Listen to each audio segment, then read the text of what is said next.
Are we connected? I hope so. Here we go then. Oh my goodness, I can't believe it. We are back together again, live on YouTube. Yes, we are all here together again to spend a little bit of time enjoying the wonderful world of English. Yes, we are coming to you live from the birthplace of the English language, which just happens to be, oh my goodness, I can't believe it. It's England. Do do do do do do do do do do do do do do do do do do.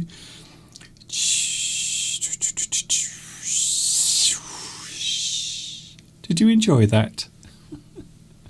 My introduction had no music. There is nothing I can do about it, unfortunately. Hi everybody, this is Mr. Duncan in England. How are you today? Are you okay? I hope so. Are you happy? I hope you're feeling happy. I'm not sure how I'm feeling at the moment. I'm just trying to sort myself out because there are lots of things going on here in front of me. As usual, there are some technical problems, so I'm trying to sort those out at the moment. That's it. I think we're working now. I hope so. Here we go then. Yes, we've made it all the way to the end of another month. And this is the beginning of a new month. Yes, because August has arrived. And for those who know me well, you will know that August is no ordinary month. Find out a little bit more about that later on. Yes, we have made it also towards the end of another week and also another weekend because it's Sunday.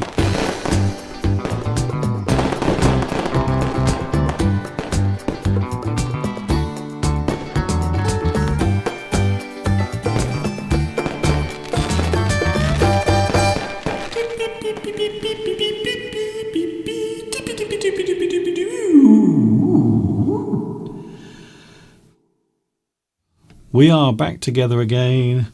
Thank you for joining me today. It's a little bit chaotic. I'm going to be honest with you. I'm not going to pretend that things are not chaotic because they normally are here in the studio, especially when we have the occasional technical problem. But we are here together. It's very nice to see you here. For those who don't know who I am, my name is Mr. Duncan.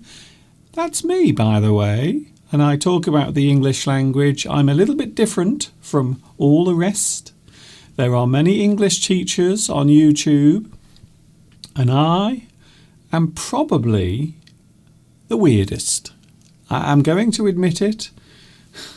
I've decided to listen to public opinion when people say, Mr. Duncan, you are so weird and strange and odd. We've never seen an English teacher like you. I suppose I will have to just concede and agree. When you concede, by the way, you give in. You quit. You decide to go along with the situation that is happening at that moment in time. So that's it. I've conceded that I am possibly the weirdest person that teaches English on YouTube. I admit it. I put my hand up and say, yes, it is me.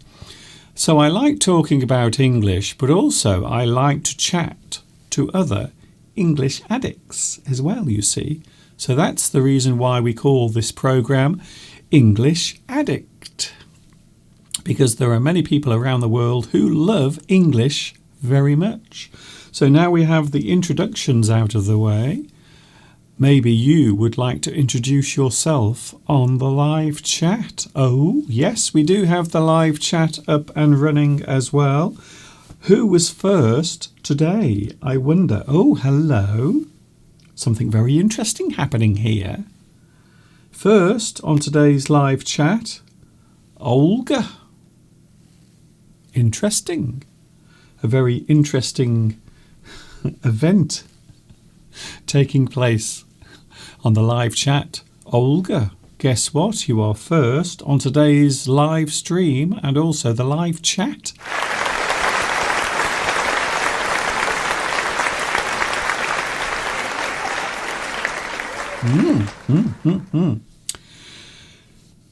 Also, we have Vitas. Hello, Vitas. Nice to see you back again. Tomek is here as well. Hello, Tomek. Nice to see you back as well. Beatrice. Also, Claudia, or as many people like to call you, Claudia. Hello to you as well. Marwa, Marusi. We also have Palmyra, Addy, or Adi, or AD, depending on how you want to pronounce it. We also have, hello also to Luis Mendez is here today. Hello, Luis. Willian, also Valentin, Mayori. Hello also. Vittoria is here. Sandra Gonzalez. Oh my goodness, it is very nice to see so many people joining in already on the live chat. Thank you very much for joining me. So as I mentioned a few moments ago, I like talking about English. We share our love of English. I've been doing my live streams for quite a few years now. And of course, I've been on YouTube for many years doing this. Can you believe it? Hello also to Phuong. Hello Phuong. Phuong Bui. I believe you are watching in Vietnam. Ricardo. It's so good to see you here today. Also we have Maria La Rosa. Nice to see you as well. A lot of people joining us already on the live chat, and I think we are almost up to date. Hello, Alex Wilson as well. Hello, Alex. Nice to see you back as well. A very busy week, and also a very busy week coming up. Tomorrow, by the way, I am going for my second jab. My second vaccination appointment is tomorrow afternoon, so I will be, this time tomorrow, I will be preparing to have my second and final vaccine tomorrow. So I'm looking forward to getting that out the way, to be honest with you. I've been waiting for a few weeks for my second one, and tomorrow is the day when it happens. I thought we would talk about some nice subjects today, including, well, I suppose we can't have one of my English Addict live streams without talking about animals. Can I say a big thank you to Saeed. Hello, Saeed. Thank you very much for sending a very interesting photograph. Now, I'm not going to tell you what the photograph is. I think it would be nice to guess what it might be. So I'm going to show you the photograph, but I want you to guess what we are looking at. We are looking at something very unusual, something hopefully interesting as well, because I always try to make these live streams as interesting as possible. Do I ever succeed? Sometimes. Hopefully today will also be the day when I do that. So here it is. Here is the photograph sent in by Saeed. The question is, what are we looking at? What are we looking at? There seem to be two animals, and also it looks like one egg. But what are the animals? What are we looking at? If you know the answer, let me know right now on the live chat. What is the animal? What could it be? What is the animal on your screen, looking at you and me? What is it? Does anyone know? Type your answers right now on the live chat. Christina says, is it a baby chicken? Well, there are actually two young animals in that photograph. There are actually two of them. But what are they? Doves. Doves. Interesting. You are in the right area. I will say one thing. You are very close. Mayori says, I think it is a sparrow. Is it a sparrow? No, it is not. Olga says, is it a pair of doves? It is not. It is not a pair of doves. Very interesting. See, I thought more people would get this. Osnor. Oh, Osnor. Is this an ostrich? No, it isn't. I think you will be quite surprised when you see what this is. Hello to What's in the West. Hello, What's in the West? Is it a hamster? It is not a hamster. In fact, there are two animals in the photograph. These are birds, and yes, they are birds, so I will give you a clue. These are birds that sometimes make a very lovely noise. They can also be very clever animals. Very clever. Some of these animals have a very special talent. Lena. Oh, hello, Lena. Is it a partridge? No, it is not. Ooh. Now, I thought this would be quite easy. I thought it might be quite easy.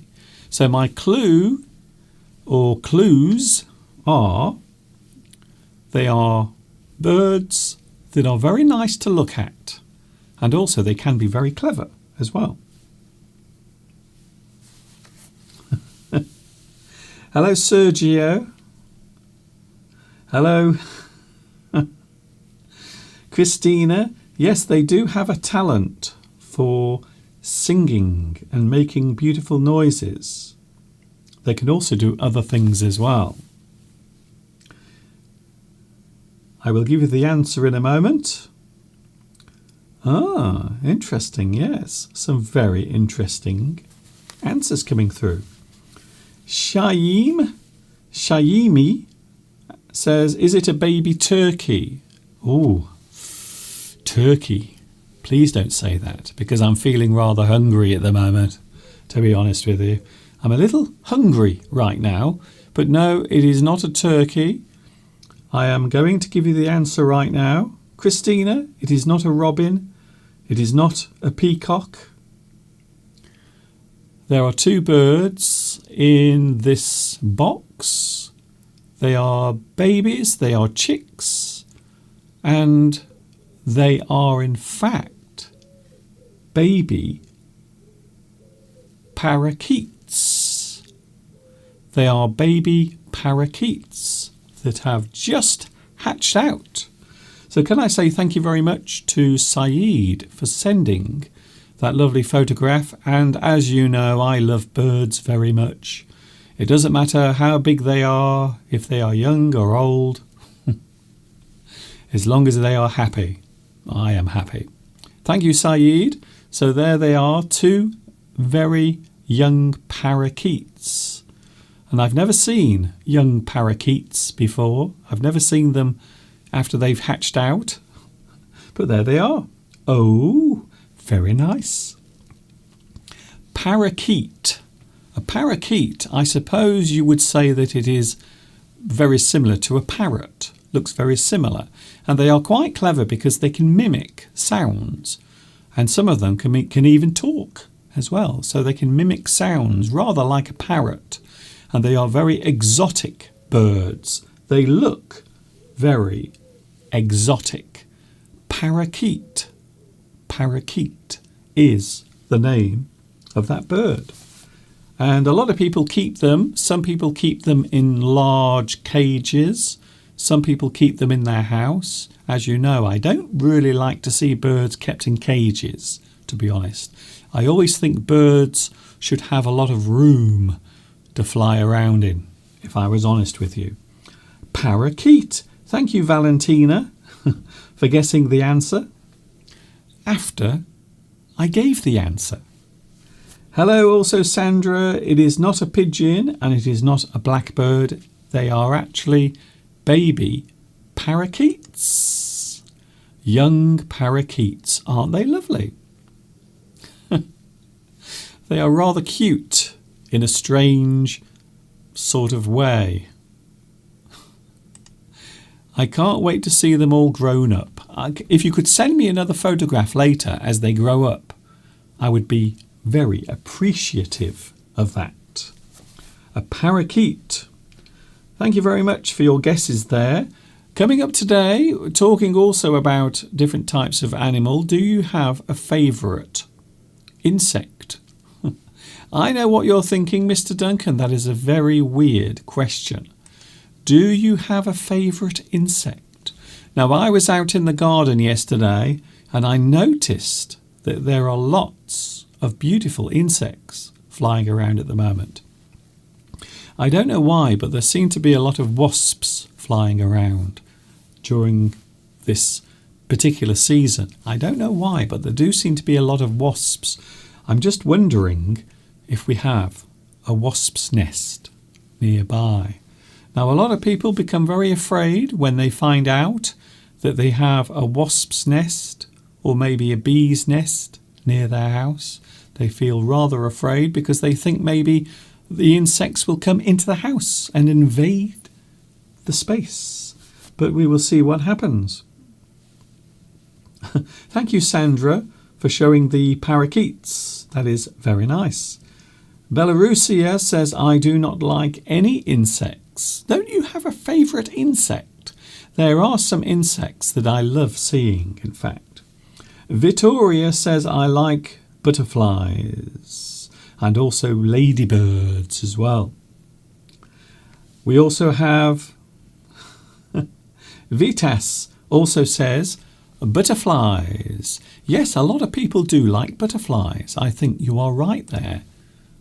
And there is a lovely butterfly now on the screen. A lot of people love butterflies. I must admit, during the summer months, there is nothing nicer than looking out of your window and watching the butterflies flit around. Flit, flit. If something flits, it means it moves about. It moves from one place to another. It flits. So there it is, a lovely butterfly. Also, we just had mentioned this particular insect as well. This is a ladybird. Lots of ladybirds around at the moment. Normally at this time of year, the ladybirds are busy mating. Oh, and having their young. So there is a beautiful ladybird, one of my favourite. I will be honest with you. The butterfly and also the ladybird. I think they are both maybe two of my most favourite insects of all. But what about you? Do you have a favourite insect? Adi says, no, this is not a strange question. In fact, I love this question because I love grasshoppers and I have a grasshopper tattoo on my arm. Well, all I can say is you must really love them. You must really love grasshoppers. Do I have a photograph of a grasshopper? No, I don't. However, I do have a photograph of one of my other favourite insects. One that you often see during the summer months, buzzing around. The bee, the bumblebee. I have to be honest with you, I do love this particular insect. I love bees. I love the sound that they make, and I also like to see them flying from flower to flower. And of course, they are very useful insects because they don't just collect honey for humans to eat. They also help to pollinate the flowers. by going from one flower to another. So I think they are rather nice creatures. A lot of people don't like them because they think they will sting them. But of course, as you probably know, bees don't really sting people unless it's absolutely necessary. Because if a bee stings you, then sadly the bee itself, the bee will die. So you often find that bees don't sting unless they really have to. So you will find often that bees, bumblebees, will not sting people unless that person really deserves it. So if you do annoy a bumblebee, they will eventually sting you. And unfortunately, they will also give up their life to do that. They will die, sadly. Adi says, I like caterpillars, but not worms. Caterpillars are very interesting creatures. Have you ever seen one in the process of transforming? So you will see a caterpillar, then you will see a chrysalis, and then eventually it will hatch out into, quite often, a lovely, beautiful moth. Or, of course, a butterfly.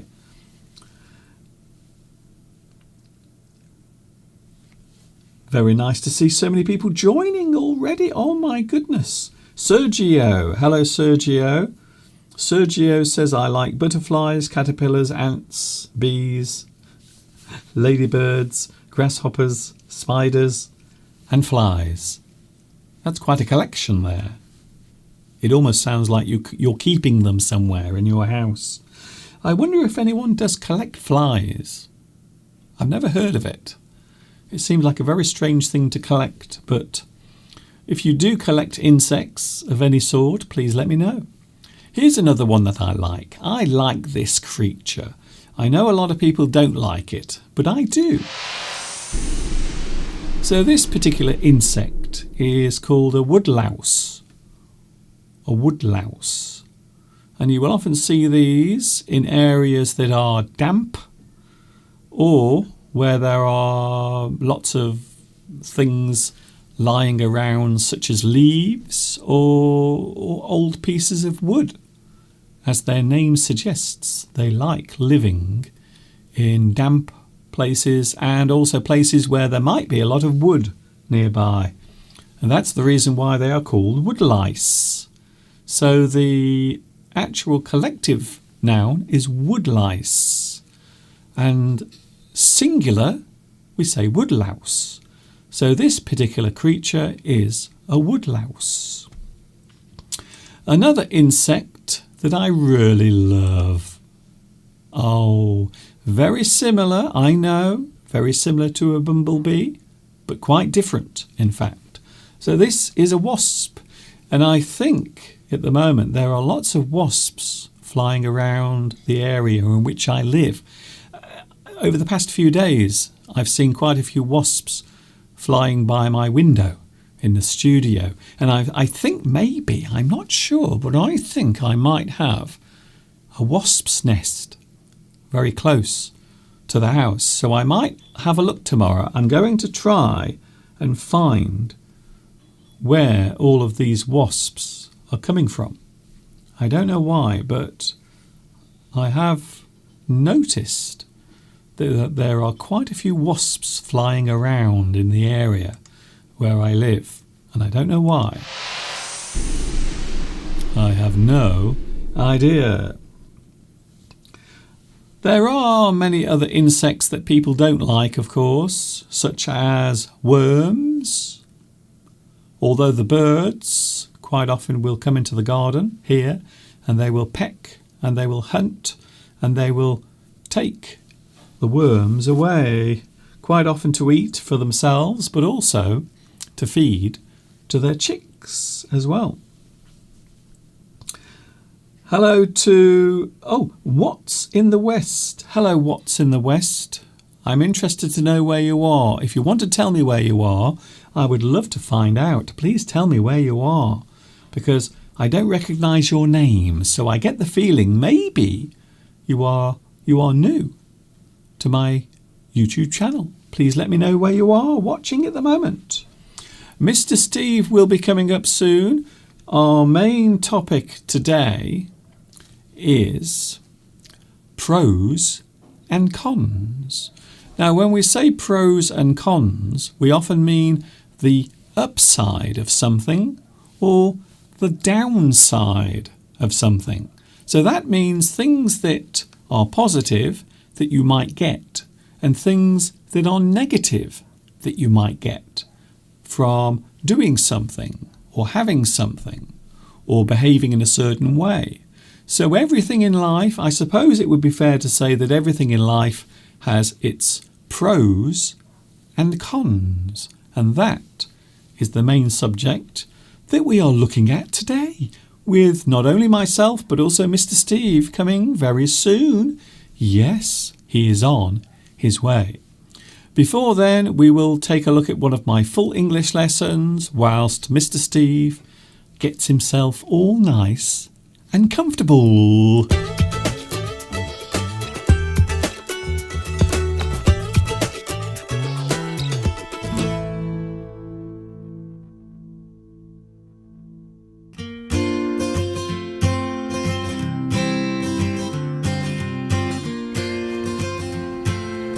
I don't know about you, but I love hearing gossip.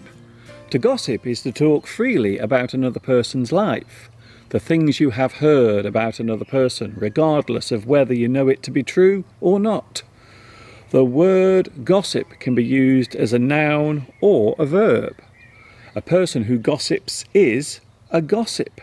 They like to gossip about other people. The things said are the gossip.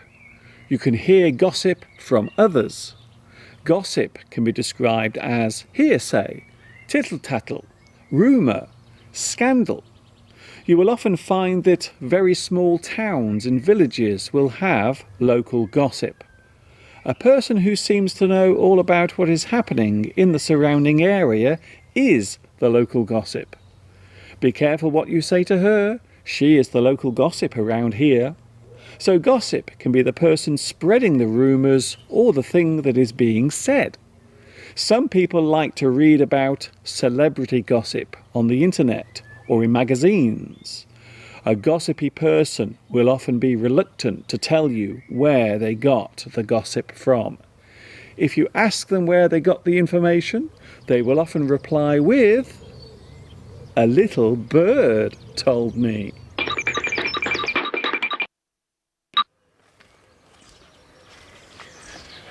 It's time now to take a look at another buzzword.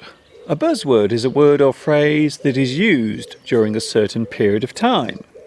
Today's buzzword is redact. The word redact means to conceal or hide information which may be unsuitable or sensitive.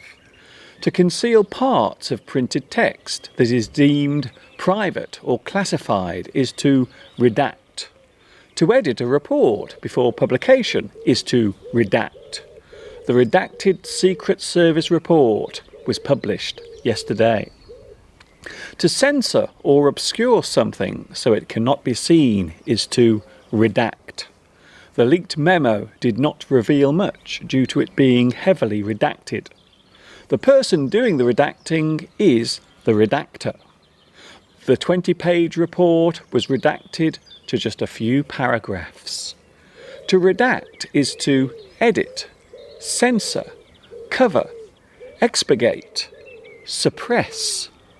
To hide something so it cannot be seen is to redact.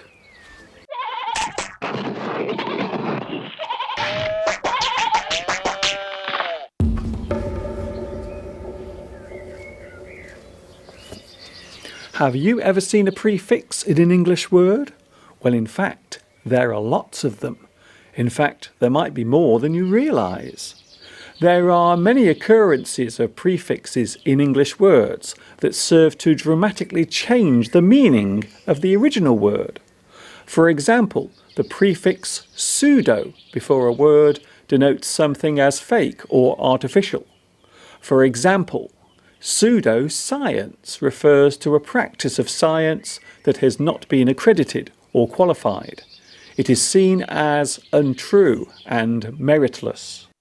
Another good example is the prefix quasi, which defines something that appears real but is in fact the opposite.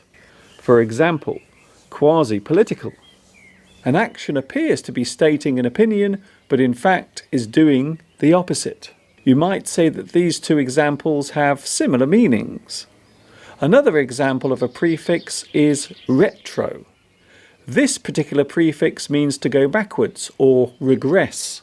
For example, retro-migration, which means return to your place of origin. Migration back to a place of origin. The prefix "un" before a word denotes an opposite meaning, such as unapologetic.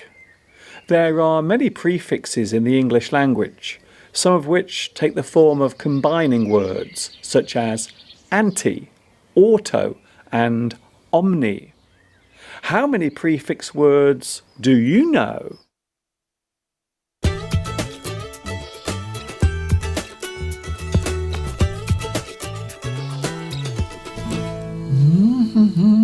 So there it was, one of my many full English lessons that you can catch right here on YouTube.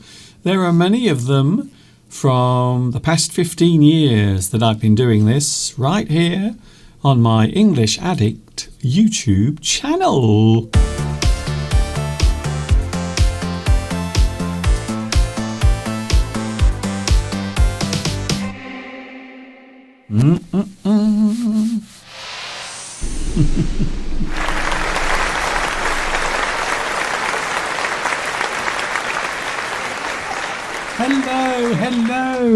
Hello, Mr. Duncan. Hello, lovely viewers from all around the world. It's exciting to be back. What I love is just how exciting and how excited we get. So something is exciting, but the feeling is excited. So the thing itself is exciting. You are describing how it appears or how it is, but the person themselves, they are feeling excited, but of course they can also appear excited, like us. That's a bit over the top. That's too much. Mr. Duncan. Well, we have somebody, we love to mention new people watching. New people. We have somebody from across the pond, as we say, watching today. What's in the West? Oh. Welcome. Somebody from the US watching us today, which is a rare occurrence for us, isn't it? We don't get many people watching from the US, so it's a welcome. Welcome. I'm always quite amused by how excited you get. Well, we get lots of people from South America watching, don't we? Yes. Brazil, Argentina, all over the place. But not too many from North America, so welcome. Yes. I hope you find something useful today, and if you or anybody else does find something interesting, please click the like button, because it really helps Mr. Duncan's channel. Please click the top of my head. Yes. I see you've been talking about insects, yes, Mr. Duncan. Because it's summertime, and one of the things we always think about during this time of year is all of the beautiful nature, not only the birds, but also the insects as well. So I was asking, generally, what type of insect people like. And of course we had the lovely choices such as butterflies, definitely. Ladybugs. Ladybugs or ladybirds. Ladybirds we call them here, although of course they're not birds at all, they're just bugs. Yes. In fact, we've got an insect in this very room right now, buzzing around. It's I think it's a hoverfly. Yes. It looks like a wasp, but it sort of hovers. Yes. And we get a lot of those in the summer. Something we haven't been getting many of this year, which we're very grateful about, of course, is the thrips, or thunderbugs as we call them. Incredibly minute little black flies that, well, I can only describe as plagues. Sometimes we get a plague of them, which plague means just many, many, many of something, an infestation, like a plague of locusts. And normally that means that we find it difficult to go outside and sit outside because they just crawl all over you, very minute, 2-3 millimeters long, but they're incredibly irritating and itchy. They don't bite you, do they? But but they are annoying. And they get inside picture frames. They get everywhere. They usually come for about a week or so and disappear, but we've hardly had any this year, so we're very grateful for that. Yes, very grateful. We are. Lewis asks, do we like flies? Well, no, we really don't like flies. House flies, horse flies, blue bottles, any type of fly really, because they are quite annoying. As you know, if you've been watching me for a few years, you will know that I have a very strong dislike of flies, especially if I'm in the kitchen or eating. So if you're doing something with food and you have flies nearby, it annoys me anyway.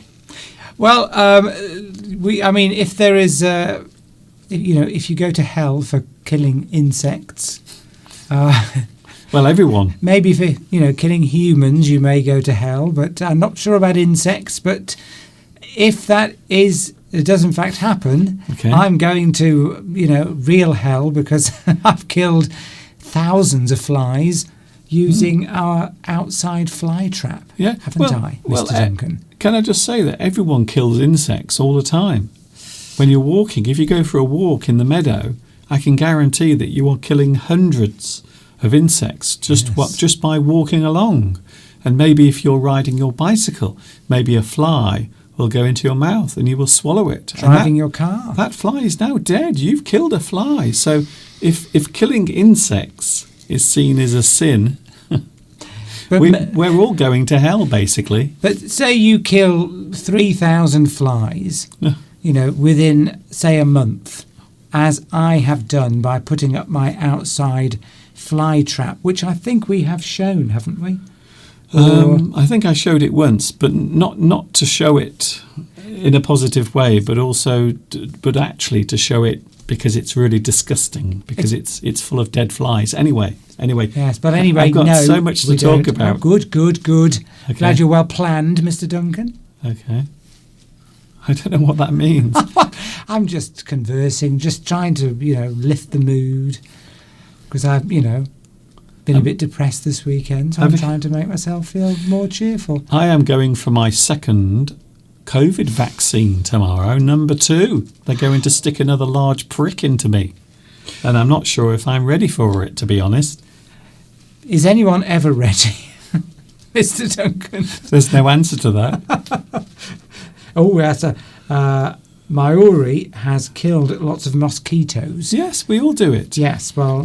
This is what always gets me when people talk about killing animals being a sin and bad, because where do you draw the line? Where do animals stop being precious? At what point? So if you say the obvious ones are dogs and cats, you kill a cat, it's awful. You kill a dog, terrible. But you can walk around your house squashing flies like there's no tomorrow. You can kill hundreds of them and no one cares. Isn't that strange, though? So that they are still animals. They're still living creatures, but no one cares. They go, oh, flies, oh, they're so annoying. Oh, I'm just going to...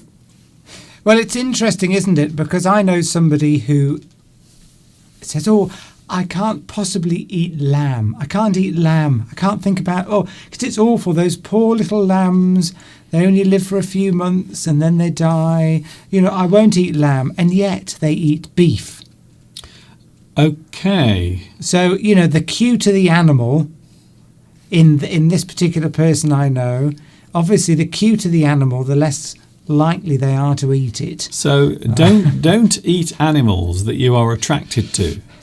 I think that's, well, we're not going to get into a debate about vegetarianism. are we, Mr. No, Duncan? I wasn't going to. But we could easily do that, and I think it would be very interesting and controversial. Yes. We like to cover the controversial subjects, don't we, Mr. Duncan? Do we? We like to, yes, because we like the live chat. We like people to get all frothy.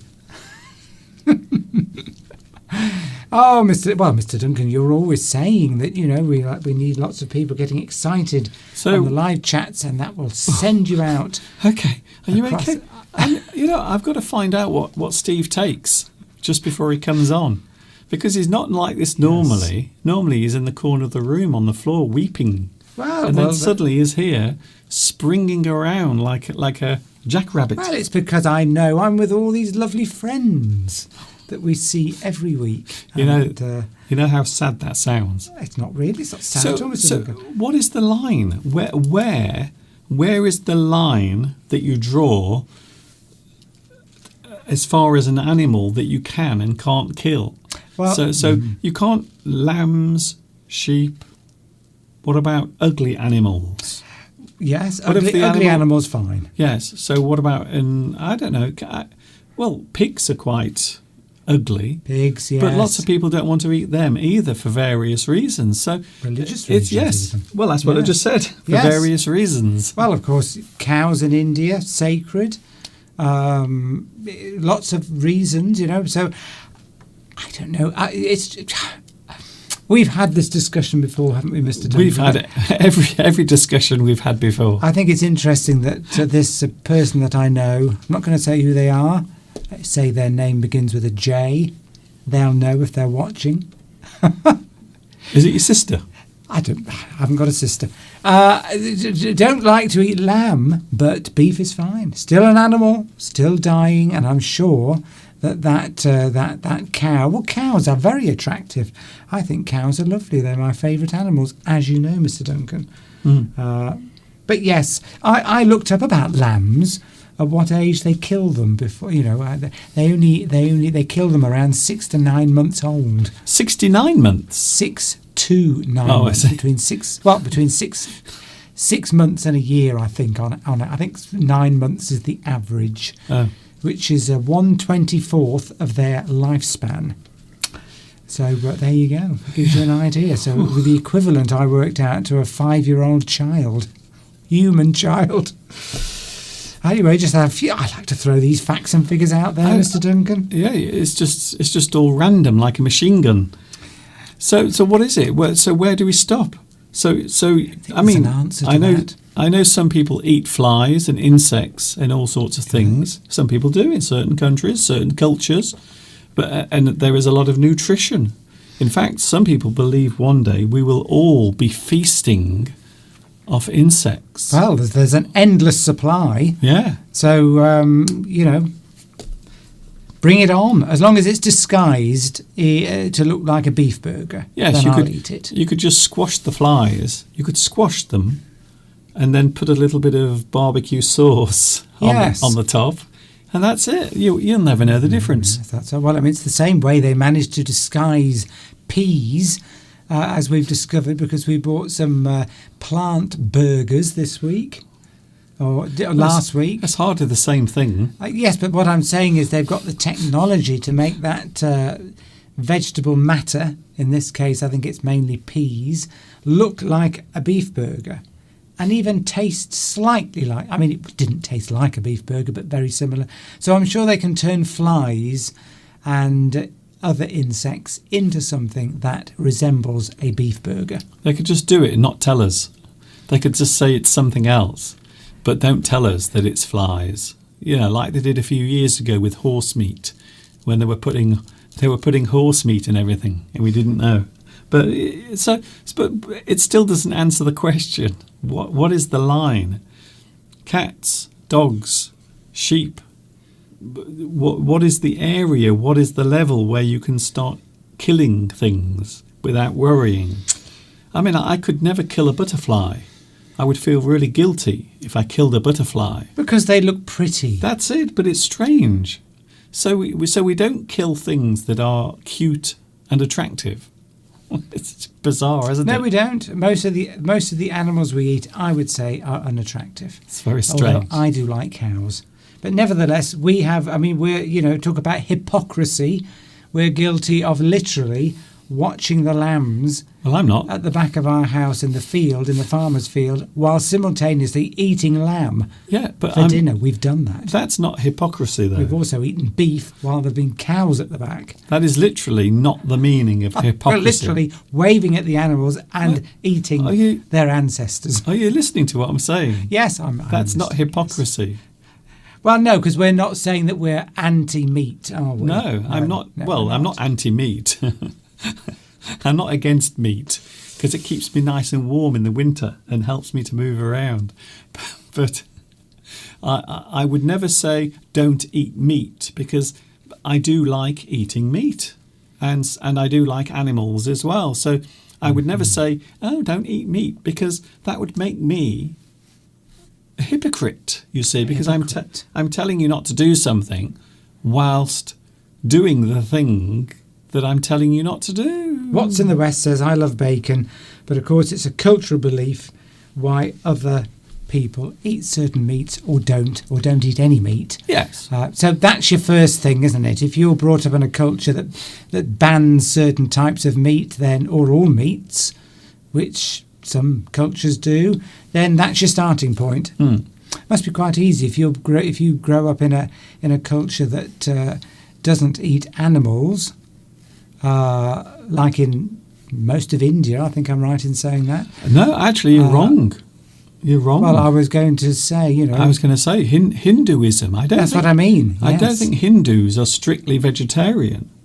I think it's a. Not sure about that. I remember many years ago learning about the Hindu religion, and one of the things I learned was not all Hindus are vegetarians, but Tell us. I think it is. I think it is a thing. Have we any Hindus watching today? That is a little bit of. Please tell us. That's a bit of information that's inside my brain from when I was at school.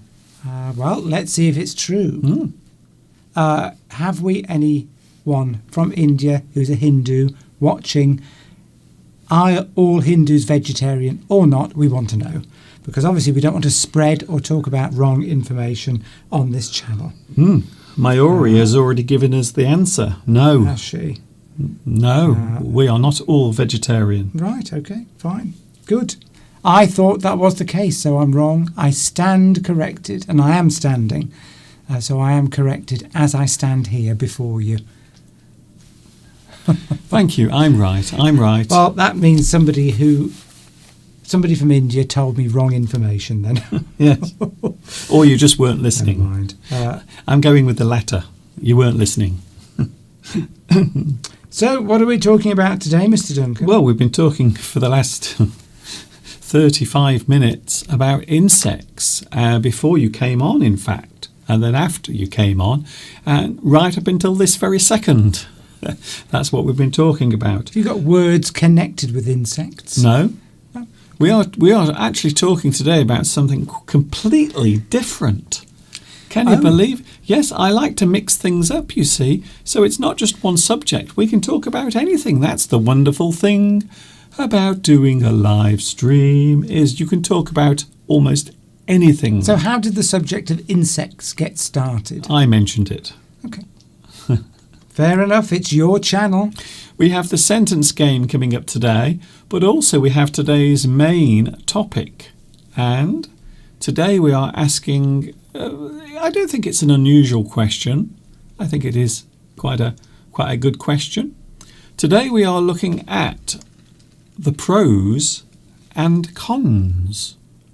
So when we talk about the pros and cons, quite often we are talking about the positive things, and they are the pros, and the negative things, or the downside of something, and they are the cons, the pros and the cons. But what about the words themselves, Mr. Steve? What about them? Do you know why we say the pros and the cons? Please tell us. Please enlighten us, Mr. Well, Duncan. pro derives from Latin and means for. So if you are pro something, it means you are for that thing. And it derives from the word pro, from Latin, for. And then we have con, and that also derives from Latin, and it means against. So, for example, contrite is against something. So the full derivative of con is contrite. You are doing something that is the opposite, or you are against something. So that's the reason why we say pro when we are for something, or maybe something that is favourable or good, and con is something that is often against, or something that is not favourable.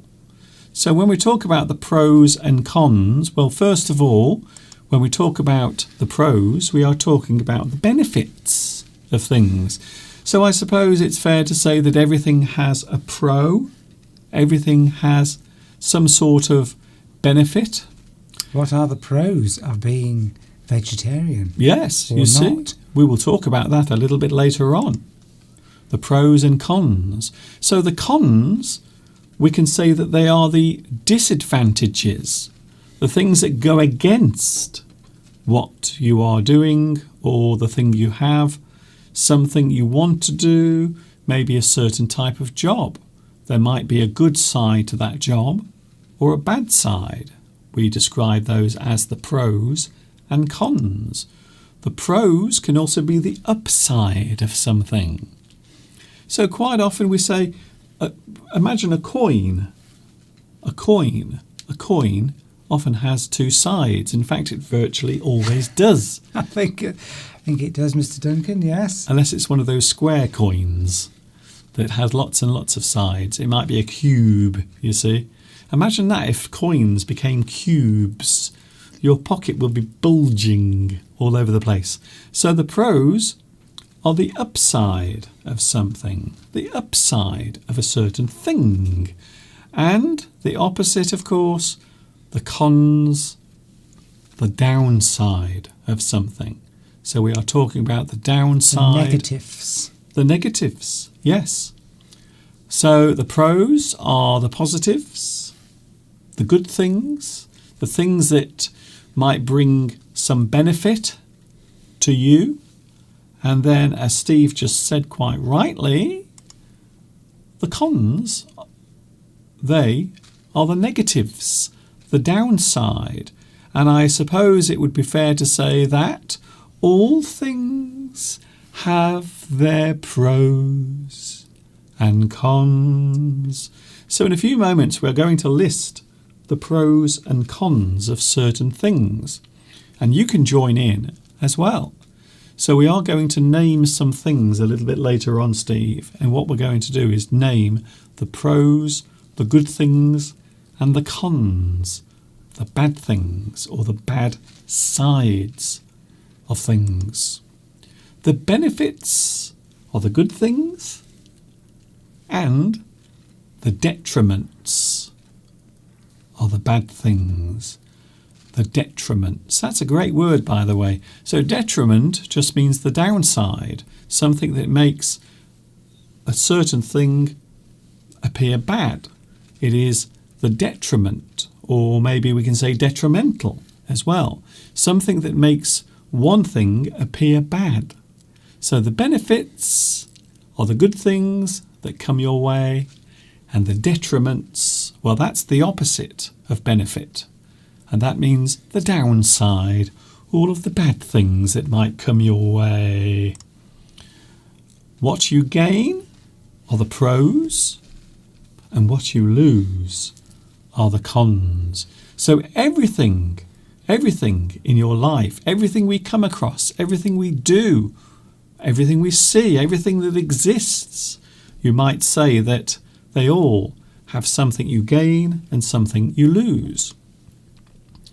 The ability to win is pro. Would you describe yourself as a winner, Mr. Steve? Would you say you are a person who moves forward? You aim to win?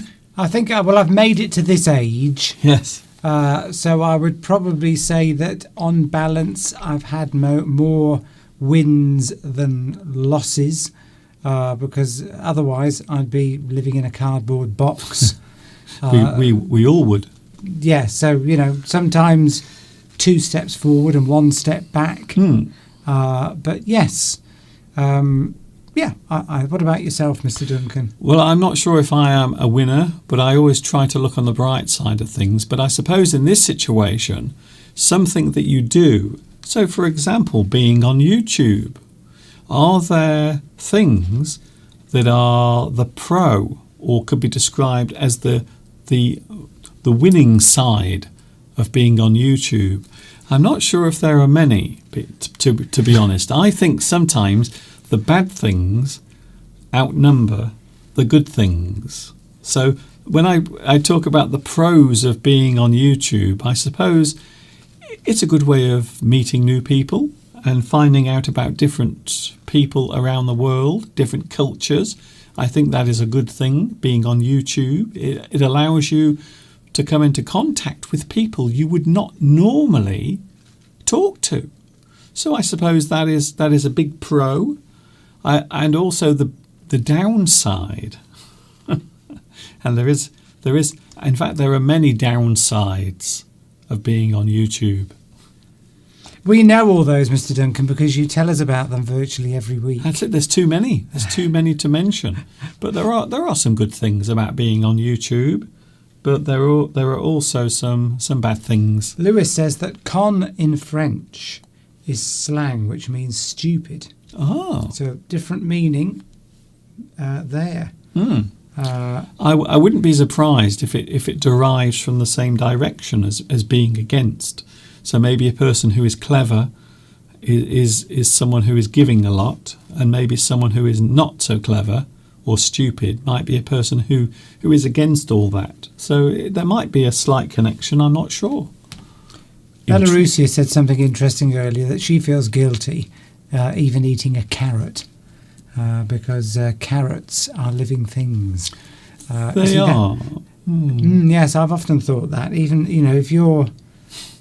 animals and plants are both living things, but they're, so how can you eat anything? Anyway, that's just another subject altogether. No, I think that's fair enough.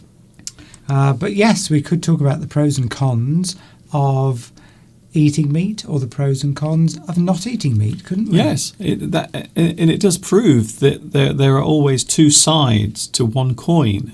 So there's always a good side and a bad side, a pro and a con. So, for example, here we are looking at the negative. The chances of losing is the con. It is the downside.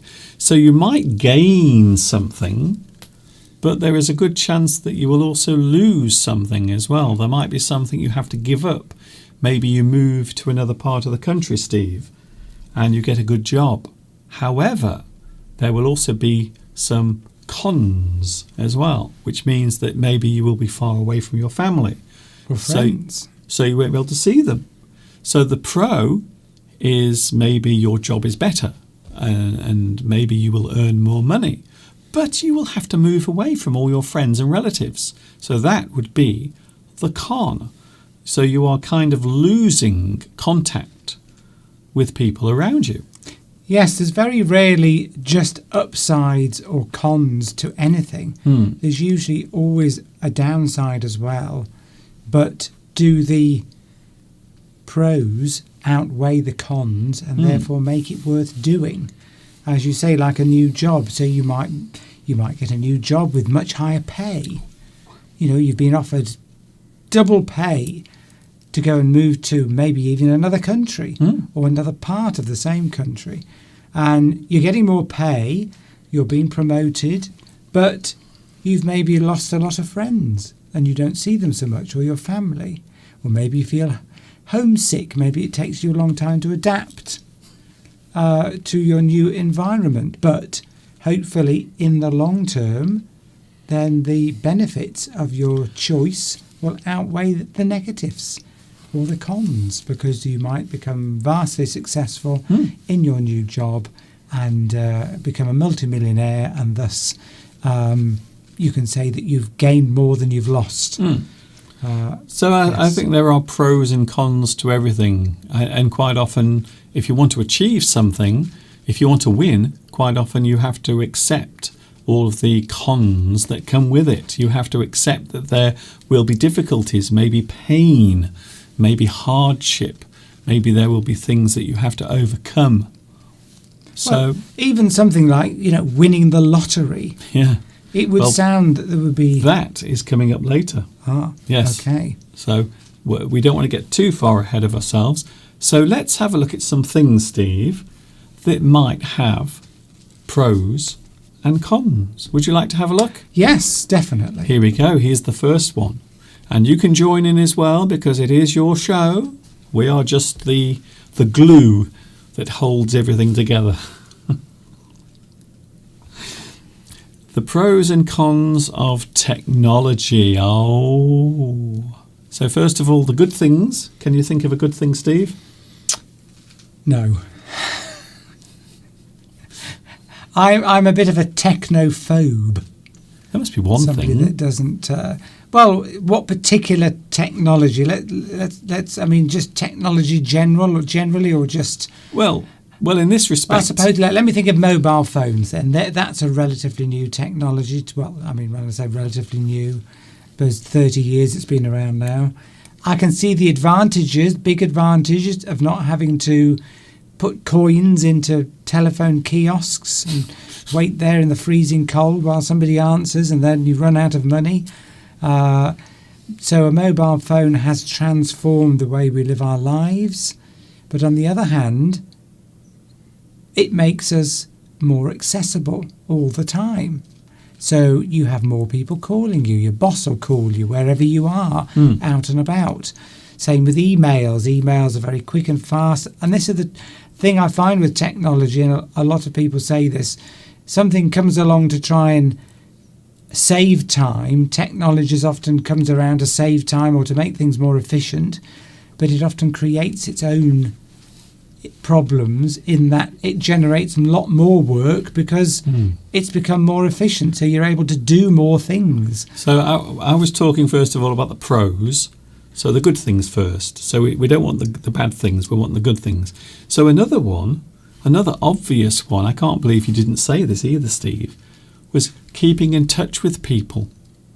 Keeping in touch with people and being able to see them face to face. Well, Jagdish says, I can see your video because of technology. You can see this live stream today. I'm not sure if that is a pro or a con. Well, What's in the West made a very nice comment earlier, which is, you're a huge pro in the YouTube world. Oh, okay. They said. So thank you very much for that. I wish you would tell YouTube about that.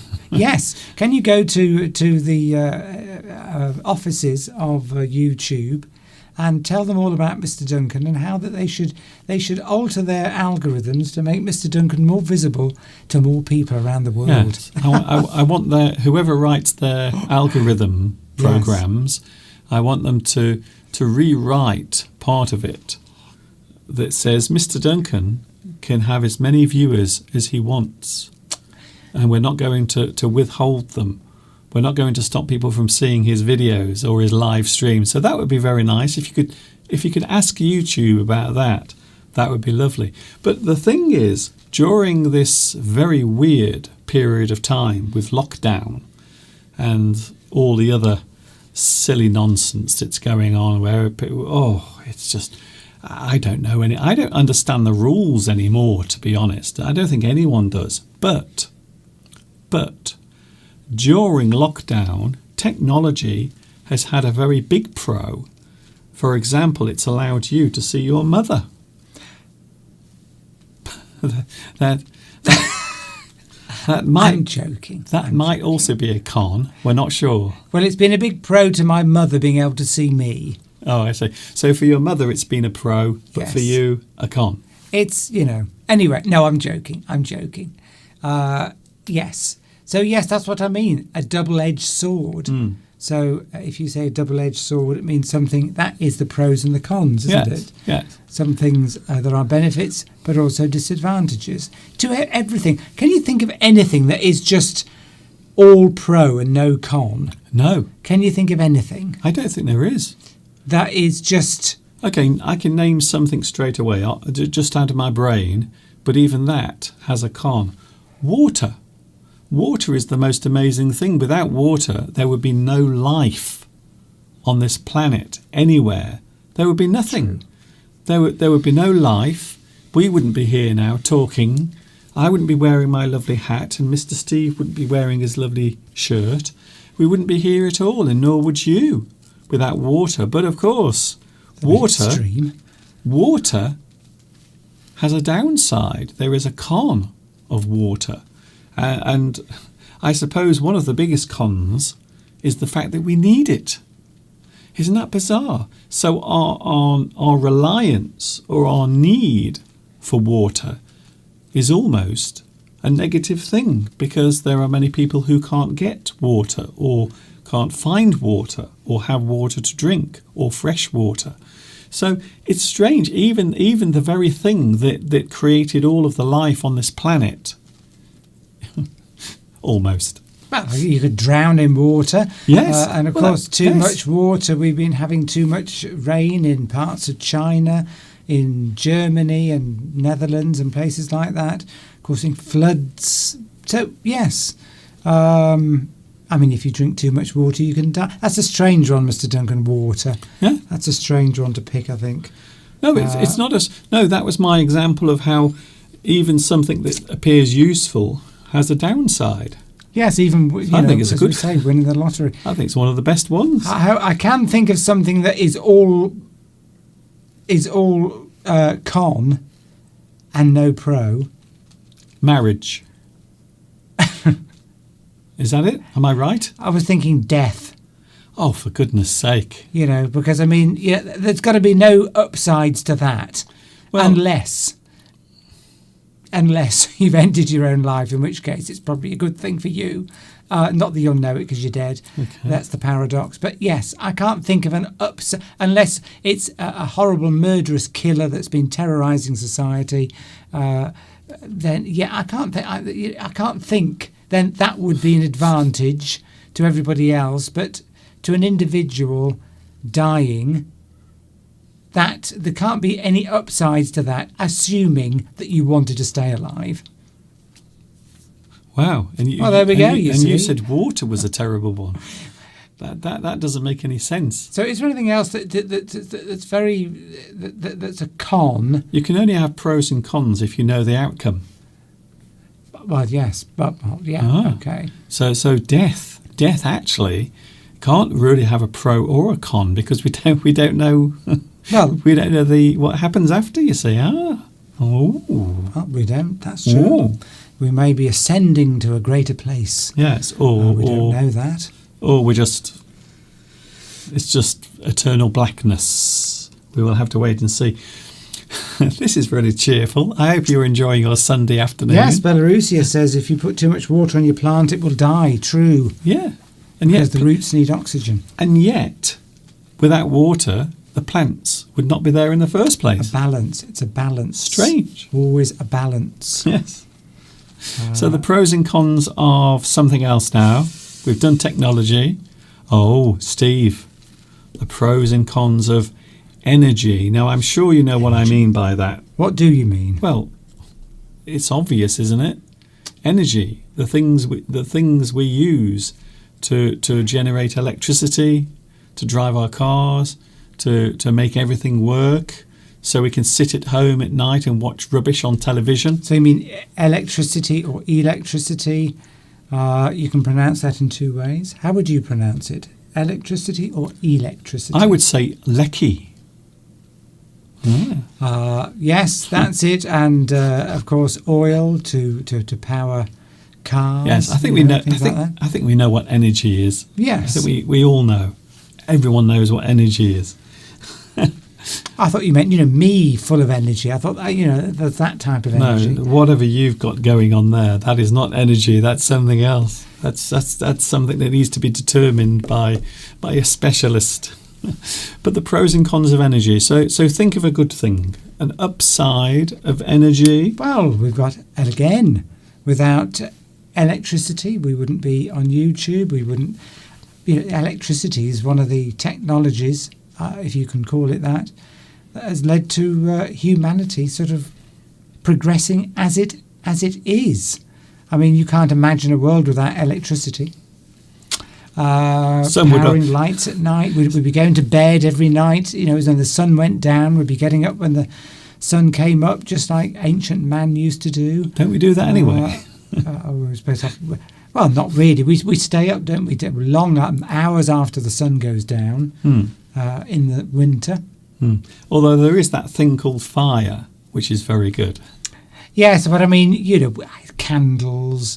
I suppose you could still use candles, but it'd be very difficult to read books with candles. Yeah, this is really straying away from what I'm talking about. So a good thing about energy, it allows us to. Now I was going to say, Steve, it allows us to stay warm. Stay warm, yes. When it's cold, and it allows us to stay cold or cool when it's hot. So energy in that respect. So you might have central heating to keep your house warm. You need gas or maybe electricity. So energy has an upside. And do I need to even mention the downside? I mean, really. Well, it's talked about everywhere now, isn't it? Climate change. Really.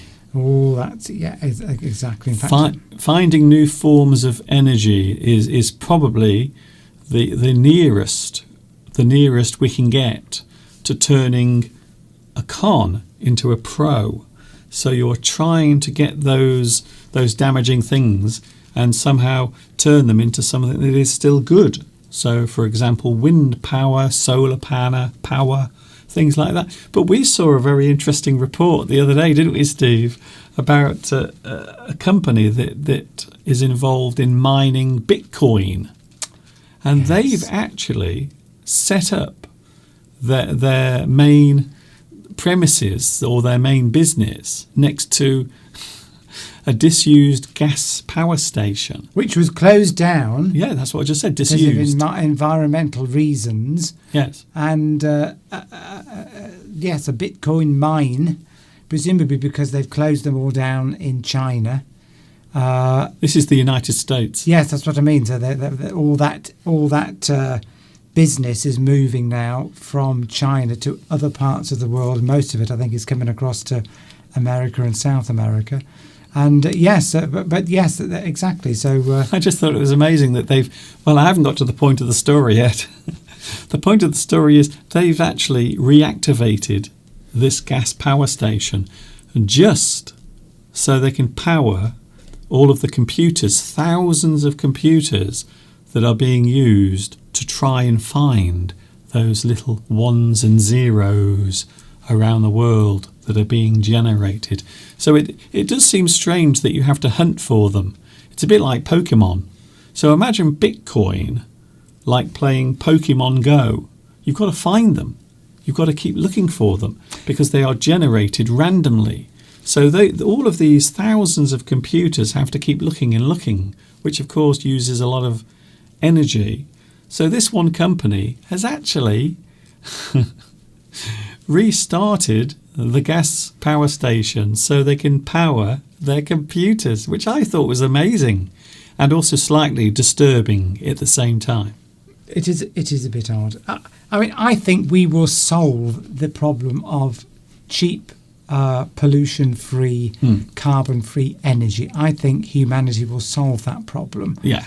And we are getting very close with what's that power source they're trying to develop? I can't think what it's called. I don't know. That's like the sun. It's as hot as the sun, but it uses virtually no energy at all. It's not hydrogen. No. I can't remember what it's called now.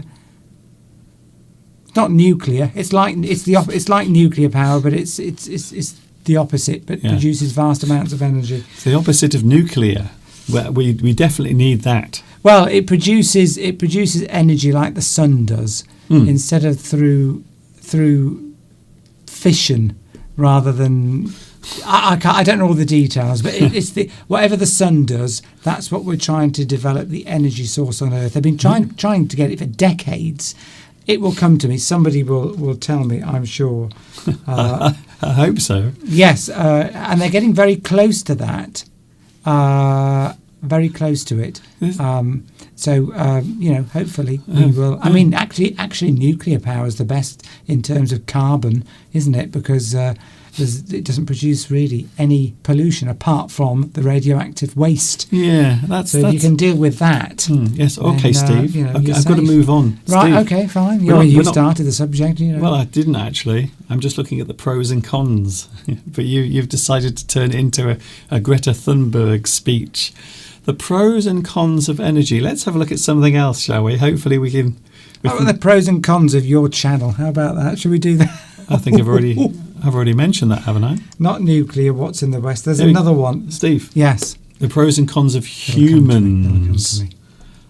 Fusion. No, it's like fusion. I can't really call it Sorry, that. what? Yes, Dear me. it's fusion, not fission, or the other way round. One of the two. No, can I just say, no one cares. I do, and I want to know. Once I want to know what it is, somebody will tell me. The pros and Fusion cons. power. Yeah, Steve, I think that is it. Steve, Yes. the pros and cons of humans.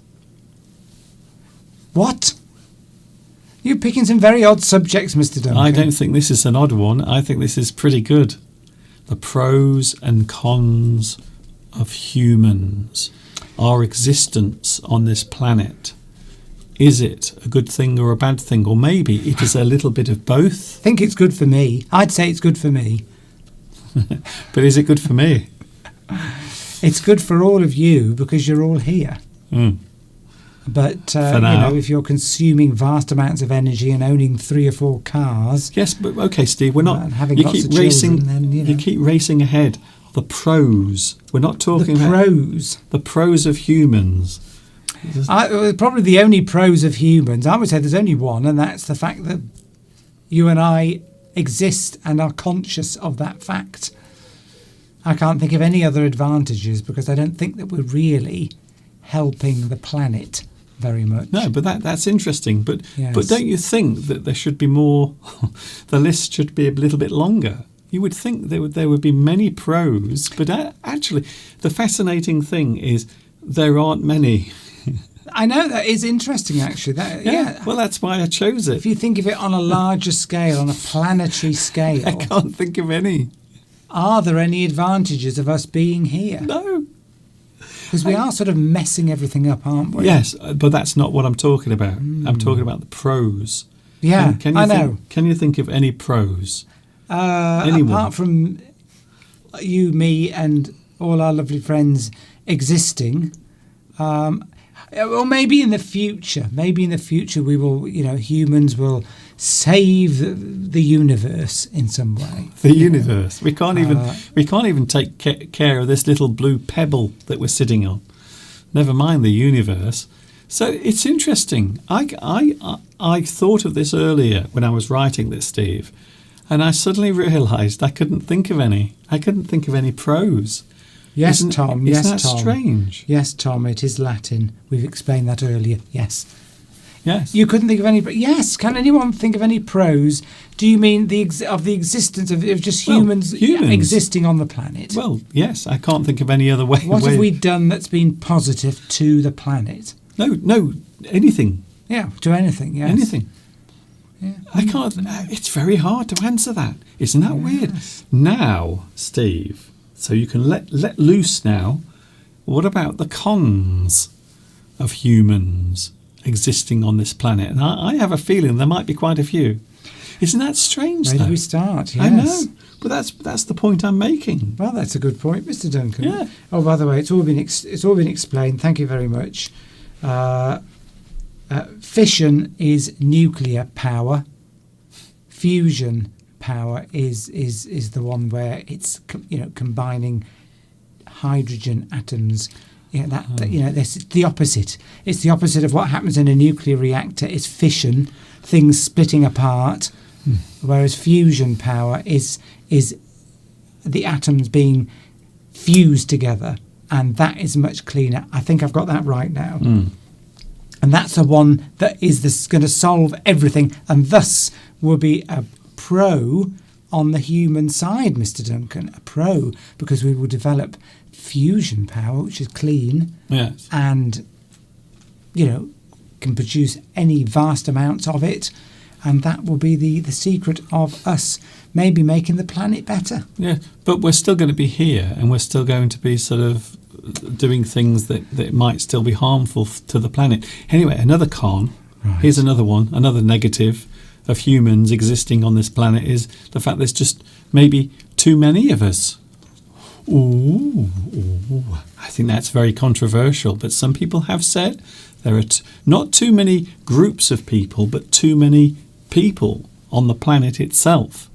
So I'm not talking about individual places or areas. I'm just saying generally the planet Earth, there are too many people on there using up all of the resources, and maybe people having more and more and more kids, hatching more and more humans out as the populations of many countries start to expand more and more. So there are two sides of that, I suppose. There might be pros and cons of procreation. Isn't that bizarre? Well, there's a calculation in if you look this up. I think I don't know all the details. Okay. Well, to please have the details. Assess the environmental. If you want to assess, you can. There's a series of questions to assess your environmental impact on the planet, which is mainly measured in the amount of CO2 that you will produce in your lifetime. Yes. From eating, from buying clothes, driving cars, going in planes, all that sort of thing. It's your carbon footprint. That's it. You can do a calculation of your environmental impact. But if you have children, then you double that straight away, or treble it. Oh, okay. Well, what is it?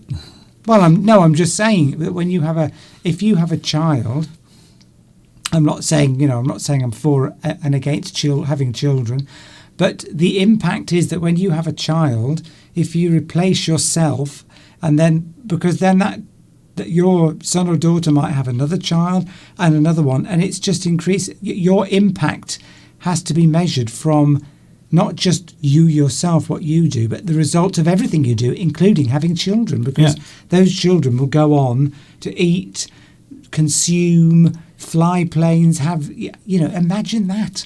Imagine, you immediately doubled your carbon footprint when you have one child. So that is quite sobering when you think about it. Controversial, but think about it. I don't think it's controversial. I think we've been talking a lot about people's carbon footprint. But I've said this to people. I've had arguments with people about this. They said, "Oh, well, I've got to have children. I've got to have children. You can't count children in my environmental impact." Well, I think you can. Well, you're effectively bringing another life into being that will once again use up the resources of the planet. And some people, of course, have 3, maybe 4 kids. So that's a lot of impact that those little people will have over the forthcoming years. Valentina says, humans are capable of the best and the worst of things. True. Exactly. That's a very, very, very... I've heard that phrase before. Yeah, lovely. Right, good. So that now we can't think. Nobody has said. What's in the West say? The pros: humans make the world beautiful to live in, but too many cons to mention. Yes, I mean we can make things art. Yes, but that's only there for us to enjoy. It doesn't benefit anything. You see, art doesn't make anything better.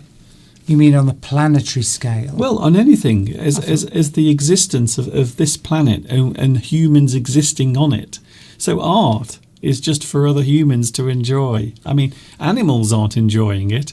You don't see many tigers walking around the Louvre admiring the Mona Lisa. So that's my point. I don't think there are any pros to humans being on the planet, which is bizarre when you think about it. That is really weird. I must admit, I find that quite. That almost blows your mind. Yeah. So nobody else has come up with any. Here's the final one. You're going to like this one, Steve. Money. Ah. Right, well. Ka-ching. I don't know much about the pros of money because I haven't got that much. Well, I'm sure you can I'm only imagine. joking. Can you imagine? I'm joking. What? You're not rich. Well, you see, I've never been a consumer, in terms of, I don't see myself as materialistic. I've never wanted for material things apart from cars. Okay. Well, we're not talking about that. Again, Yes. I have to keep explaining. So give us some pros of money. Well, it gives you freedom. That's what they say about money. It gives you freedom, gives you choices. You're not tied to a job, having to go to work 9 to 5 in something that you might not like.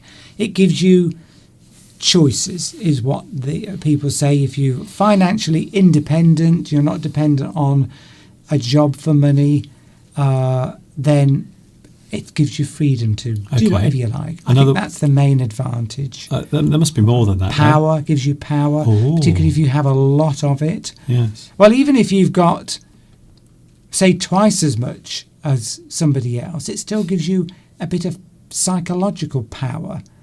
And I think sometimes people that get a lot of money, they can change, can't they? They can change the way they view other people. Yes. Anyway, well, that's a con. The pros, self-esteem. That's the word I was looking for. So your self-esteem can actually go up because you feel, I'm wealthy, I'm rich, I'm better than other people. Oh, so that is a pro, even though it might seem like a selfish thing. To the individual, it is actually a positive thing, and that is again why these things are so bizarre, because to other people around them that might not be a pro, that might be the downside of it, because that person becomes maybe selfish or arrogant. So with self-esteem, you can sometimes also become quite arrogant as a person. Another pro, I suppose, well, you said freedom. I like that one. Yes. Freedom. Choices. Gives you choices. So freedom to explore the planet, travel around. Maybe you can help other people with the money that you have. You can give some of the money to charity. Yes. So you can help other people. So I would say that there are many pros, many upsides. And of course, we say a lot in business, without companies or individuals in companies making lots of money, it means that we don't have an economy, which means we don't have money generally in society, in businesses, in the economy. It helps people have jobs. I mean, when you think about how our lives have changed just in our lifetimes, in the 40, 50 years that we've sort of been conscious of everything, everyone now, compared to when I grew up even, we're all a lot better off now than we were in my parents' time. They didn't have gas lights, and I think everyone tends to agree. In not in every country, but certainly in America, Great Britain, Europe, I think the quality of our lives due to money, I mean, it is mainly been due to the economy, which is money, has improved everyone's lives. I think generally healthier. We're not. That's what they generally say. Okay. I don't know what you were saying. But it doesn't work in all countries, does it? Obviously. Well, no. Well, this again, we have the cons. You see. Yes. So that's it. So there are many pros to money, the existence of money. So not necessarily having money, but the existence of the money, the means of earning money or having money. So it is a way of maybe giving you something to aim for. So I think money is a little bit like the carrot on the end of the stick. So if I say to you, Mr. Steve, oh, look at that lovely juicy carrot. Would you like it? And then you say, oh, yes, I would. Well, the carrot is money. So it is getting you to do things or to move forward or to aim for something in your life. So you might say the pursuit of money is what drives most of us to actually live our lives and do things, because without money you can't do anything. Yes, because we live in a system where, you know, we're not in the barter system anymore. You know, hundreds of years ago or thousands of years ago, whenever it was, when there wasn't money, before money existed. You know, we were, you know, somebody would grow some crops. I might grow some wheat, but I actually want a pig. So I'd say to the person who has pigs, or can I have one of your pigs? And he'd say, yeah, can I have some of your wheat? That's how society used to exist before money. You had something that somebody else wanted and vice versa. But of course, that's very inefficient. So we invented money to make things more efficient. Wouldn't it be great if you could use poop as money? Imagine that. Imagine if one day they said that they found a new type of machine that can run off poop, people's poop, and then suddenly poop will have this amazing value. No, wait there. I haven't finished yet, Steve. Poop will suddenly have this amazing value. They'll be weighing it like gold, and you'll be going along collecting all of your poop to put into this big machine, because it needs poop so it can drive everything that happens on the planet, all the machinery, all the electricity. That would be amazing. And suddenly poop will be valuable. Well, it's good for your roses. Yeah. Horse manure. Well, you can put. I'm surprised, you see, when all the effluent, the sewage, goes to a sewage farm. Okay. To be processed by all those little bacteria. It all gets broken down. I think a lot of it gets turned into methane and things like that, which they really should be harnessing that methane, and storing it as gas, and using it to power things. So what is this the pros and cons of? Is this the pros and cons of poop? I don't know. I wasn't talking about that, but anyway. Yes, there'd be lots of smelly fingers if poop was used for money, says. Imagine that. Imagine it. Bamboo. Not necessarily like money. You wouldn't go to the supermarket. You wouldn't go to the supermarket and give the checkout assistant. You wouldn't give her a big lump of poop. But what I'm saying is, imagine if it became valuable. It had that same value as something like gold, because there was a machine, but there was only one machine in existence. You couldn't build another one.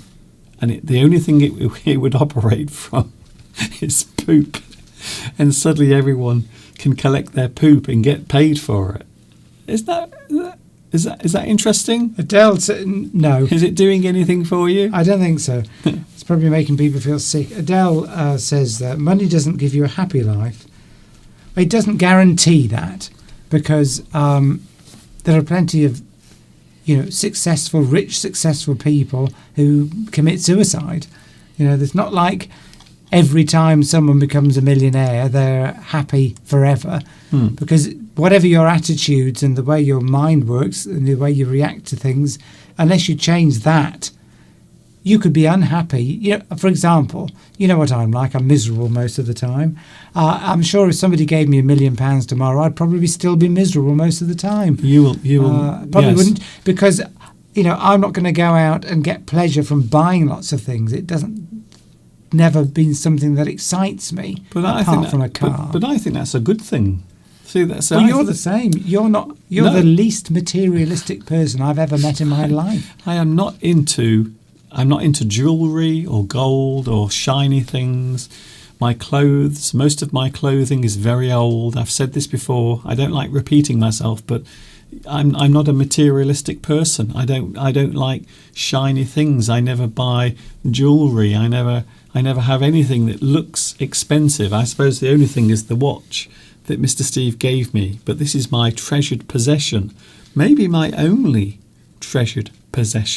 What about me? Well, I mean something that's been bought.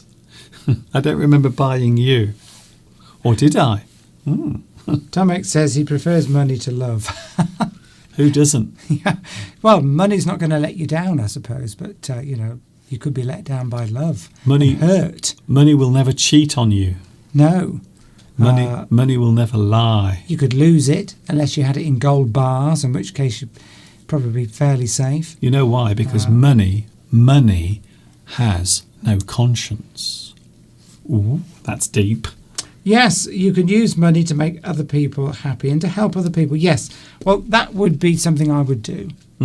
But I mean, I would imagine you must get. I mean, at what point? Say you won the lottery, and you had, I don't know, you won $10 million or euros or pounds, which is more money than anyone ever really needs. But at what point? There's always going to be somebody that's richer than you. If you pursue money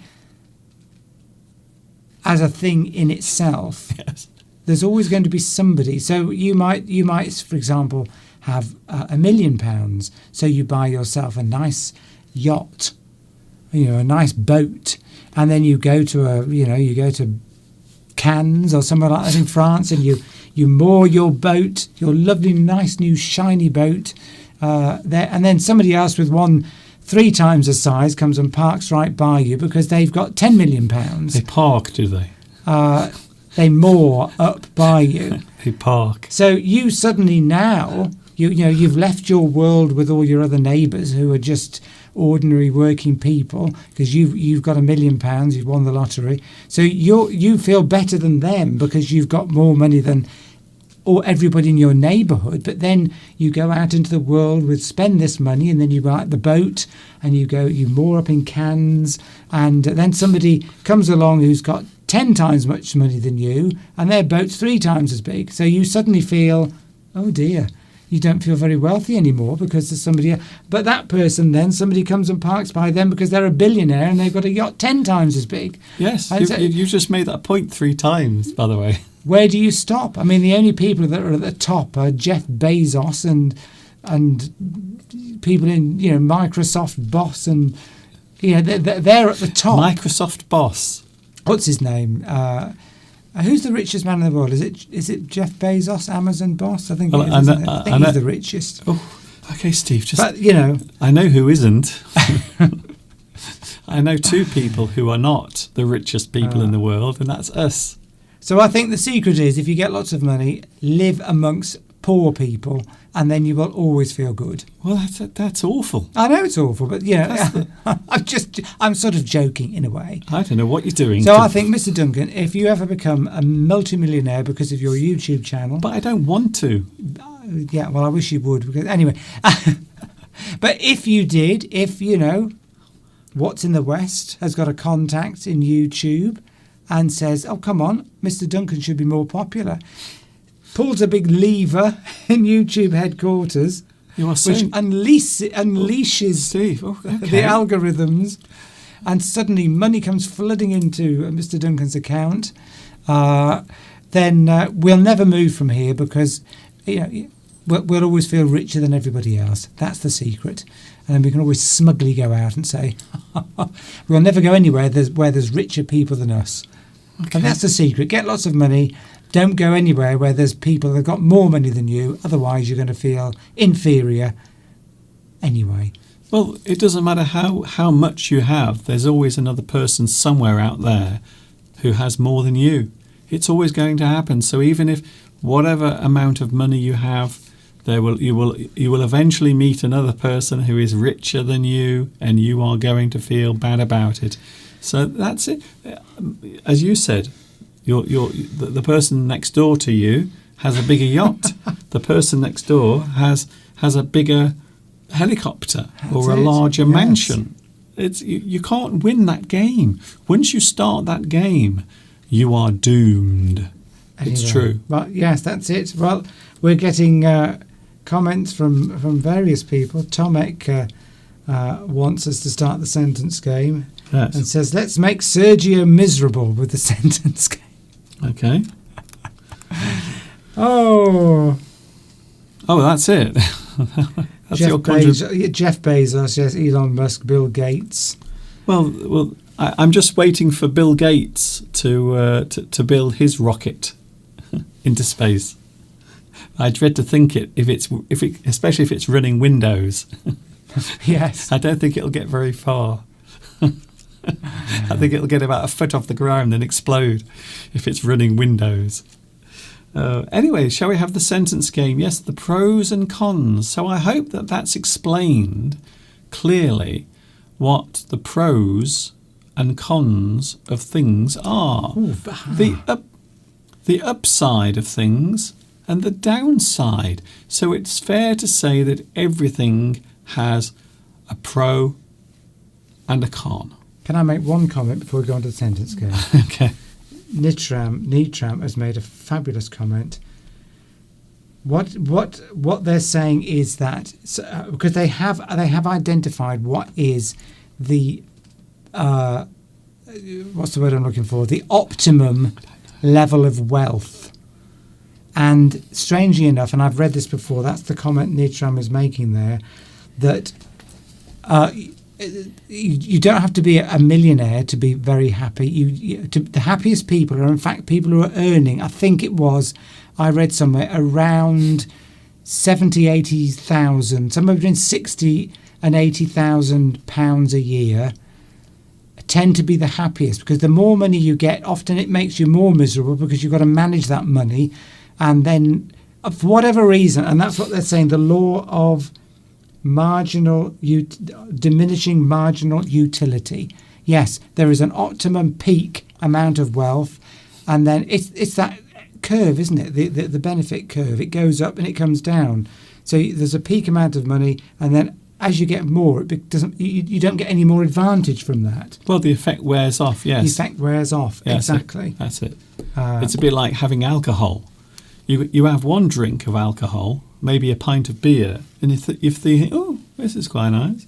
Then you have two, and you think, oh, I feel like the happiest person in the world. And then you have 3 beers, and then suddenly the world doesn't seem quite as good as it did when you had 1 beer. And then you have 4 beers, and then suddenly everything is weird, and everyone is your worst enemy. And then you have 5 beers, and you're outside in the street having a fight with 20 people.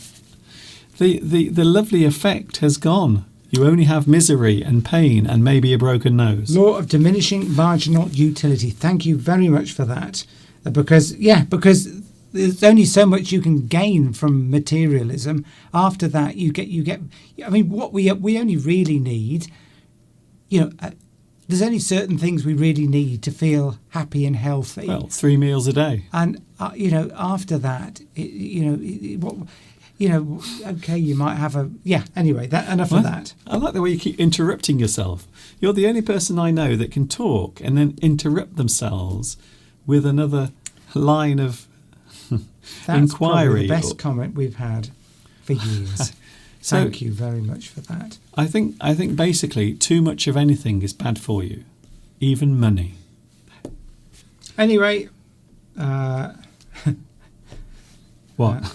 Is it the time for the sentence game? Well, it was 5 minutes ago, but then you started talking about something else.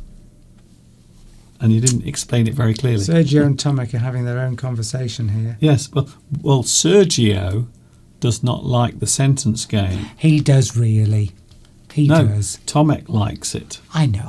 I know, but I think he does secretly. Don't you? One day, let's promise Sergio we'll do one related to alcohol. What? Why? Well, because, Sergio likes a little, bit of vodka. And we could do one specifically tailored towards alcohol.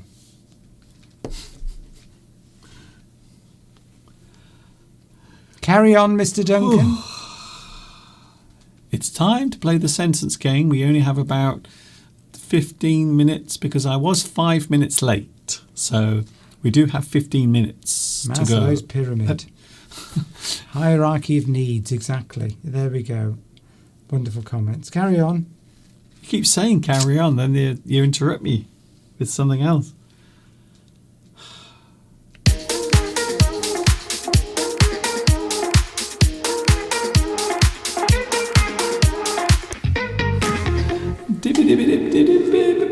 Mr. Steve is complaining. He's complaining because Oh, he's...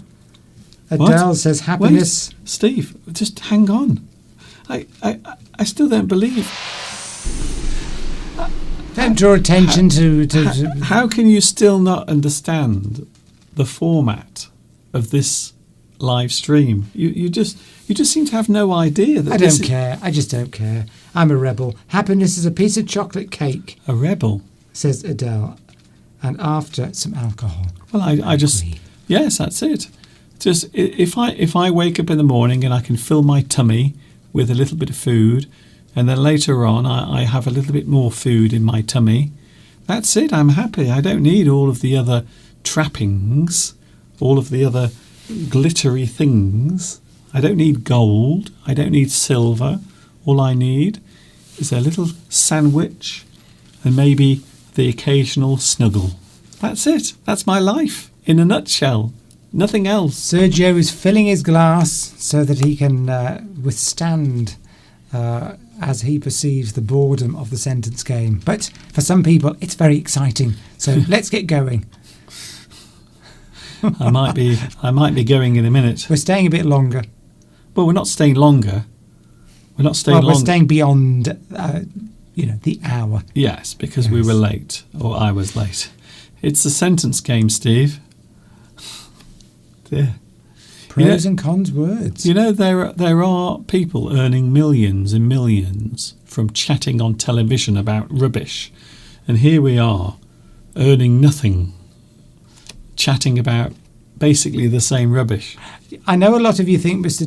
Duncan earns a lot of money from YouTube. I don't. Let me assure you, he doesn't. Can I just say that it costs me more money to do this? I actually lose money by doing this. It's true. It's true. I don't make any money. I lose money. Every month my bank writes to me and they tell me how much money I'm You're exaggerating there, Mr. Duncan. I'm not exaggerating. You're not in debt. No, I'm not in debt. I didn't say I was in debt. Oh. I said how much money has been outgoing from my bank account. Come on, let's get going. But, Even Sergio wants you to get going with but not the much. sentence game. I'm not rich. Yeah, well, yes, we've got past that. I'm a long way from rich. Yes. Here we go then. The sentence game. Here is the first sentence game coming up. All to do with pros and cons of things. Our something is to make something that will something, the whole something. We have D, C, B and P. That was funny. Even Sergio wanted us to start. People were getting frustrated. Yeah, but it's true. I accept responsibility. I have to pay to do this. It costs. Anyway, sentence game, Mr. Duncan. Everyone says, Mr. Duncan, you must be a millionaire because of YouTube. I'm not. Trust me. There are very few people on YouTube who are millionaires. Trust me. Please trust me. 15 years I've been doing this. Trust me, please. I already feels bad for you. Unless it's somebody else. Right. Straight in with a four-word sentence. Mr. Duncan, blah, blah, blah.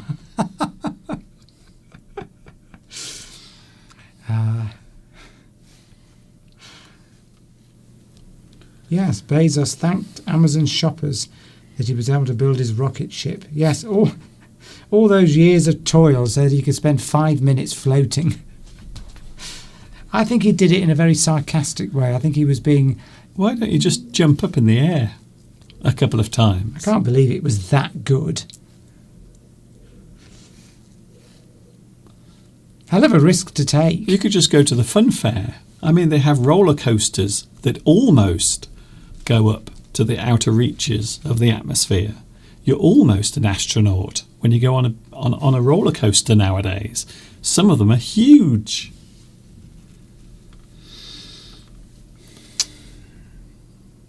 Yeah, well, we've got Tomek's come up with 2 suggestions there. Well, Tomek or Sergio? Sergio as well has come up with some suggestions. Where? There. Oh, right, okay. See, I told you, Sergio does like the sentence game. I know. I think you love it, really. He loves it, really. You love it. Is that your stomach? No. It's to make. Yeah, right. Yes. Well, yep. So we've got some good suggestions already.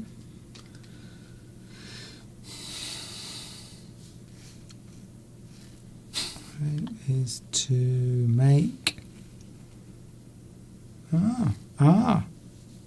Sergio. Well, very close, I think. Is that very close?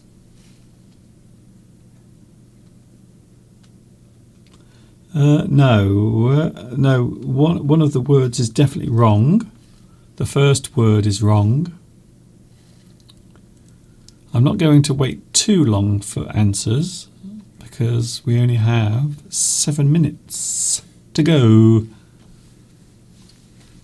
Beatrice is near. Very good. Yes, very good. Tomek is so surprised that Sergio's is taking part, that he's put Sergio's name in capital letters with 3 exclamation marks. There are other people, by the way, on the live chat. Oh, I know, yes. Well, you can comment, you can make comments. Jimmy from Hong Kong is here. Hello, Jimmy. Our dream. Oh, yes, that looks like... Yes. Well done, Jimmy. You've got it all. It's all there.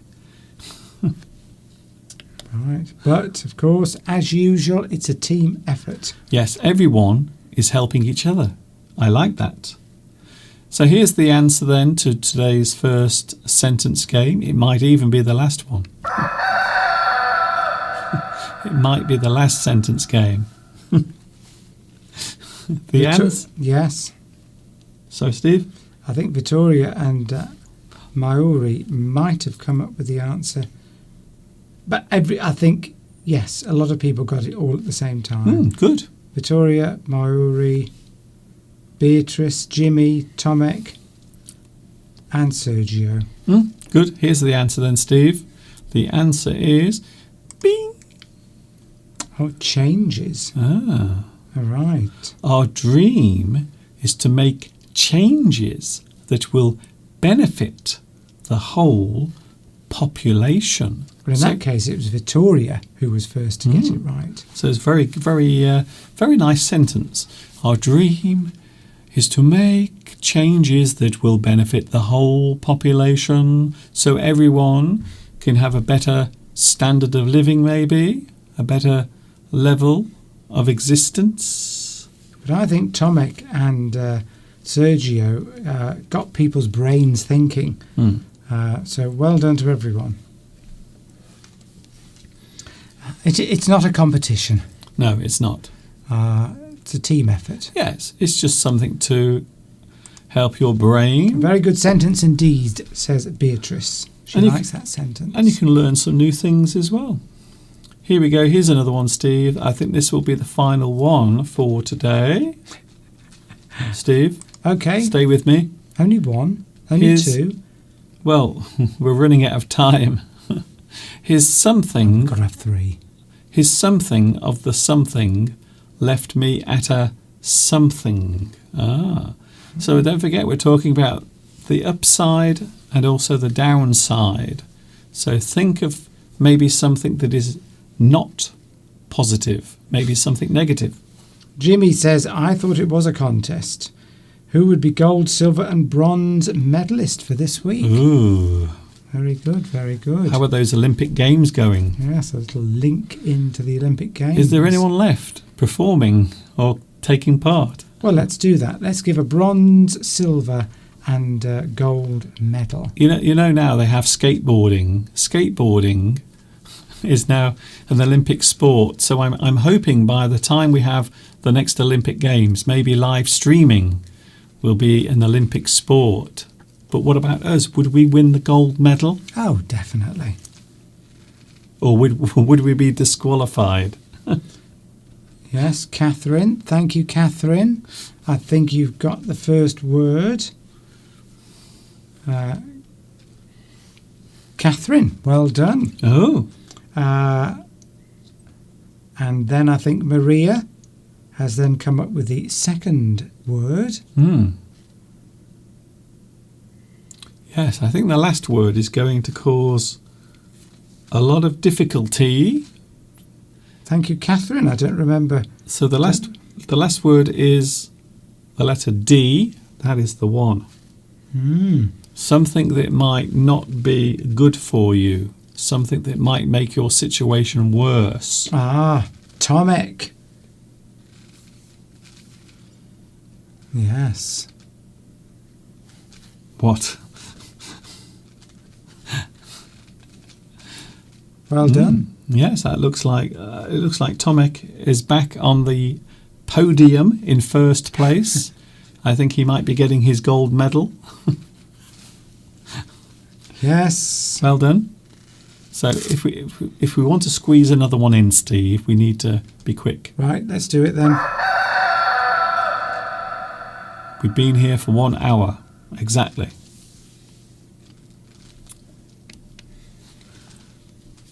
The answer is blowing in the wind. Bing!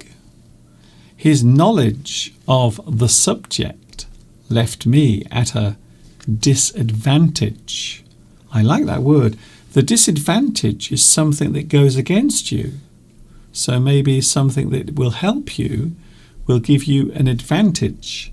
But if something is the opposite, if something goes against you, then it can be described as a disadvantage, something that makes your situation worse, not better. So you could have been having a discussion with somebody, a debate about a subject, say politics, and somebody you were debating with had more knowledge of that subject than you, which meant that your arguments weren't looking very good. So you were at a disadvantage.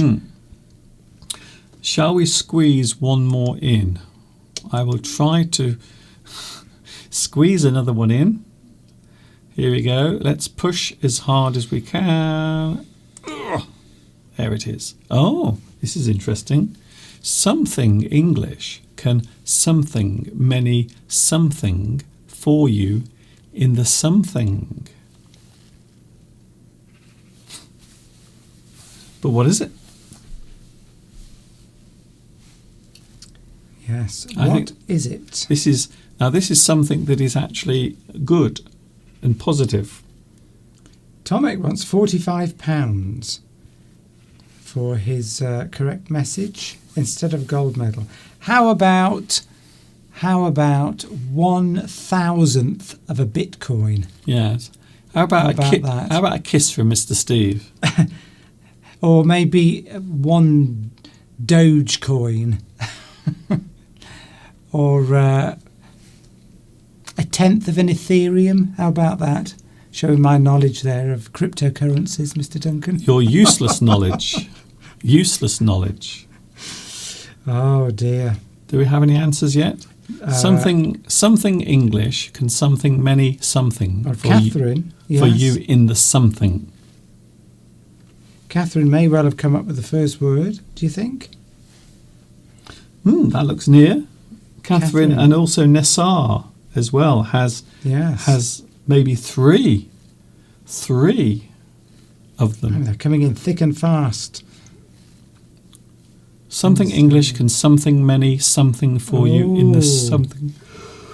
Valentina, I think. I yawned. How strange. I don't think I've ever yawned. Are you bored, Mr. Duncan? How strange. I just actually let out a big yawn. Not because it's boring. It's okay. It's not you. You're not making me yawn. I don't know why I yawned, but I did. Suddenly I felt very sleepy. Maybe you haven't eaten anything today. I've had something. Next. Vittoria was very close. Understanding English can open many doors in the... Yes, it looks as if Jimmy from Hong Kong and also Safar Salah as well. Well, you've forgotten further back with Valentina.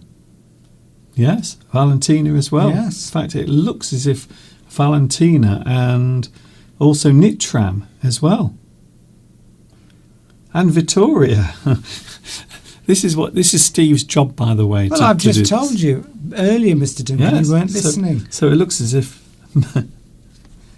Tom X says, Mr. Duncan, you are bored by your own live stream.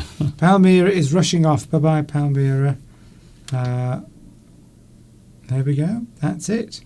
Yes. And I suppose we should have the answer, and then we will go. We will cut you loose for today. Well done to everyone. Well done to you, and you, and you. Here we go. Here's the answer, and then we are out of here. This is something worth remembering as well. Understanding English can open many doors for you in the future. Yes, it's something I've said many times. Learning the English language, using it, can help your life. It can help you move forward. In fact, I would say that there are many pros, many good things about learning the English language. And I can't think of any negative things, to be honest. I can't think of a single negative thing about learning English. And that's it. I can, but I won't mention it. That's it, Steve. Right. Well, lovely to be here again, Mr. Duncan. We finished. We finished. That means Mr. Duncan can go and get himself a strong cup of coffee to wake himself up. Yes. And to get something to eat. He's clearly overdone it today. Clearly.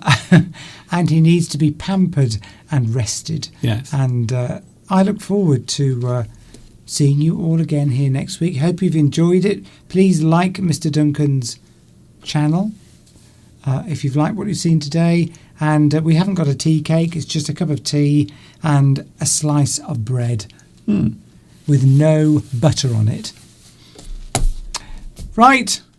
That's it. Do you want me to... what do you want me to do, Mr. Duncan? Slink off?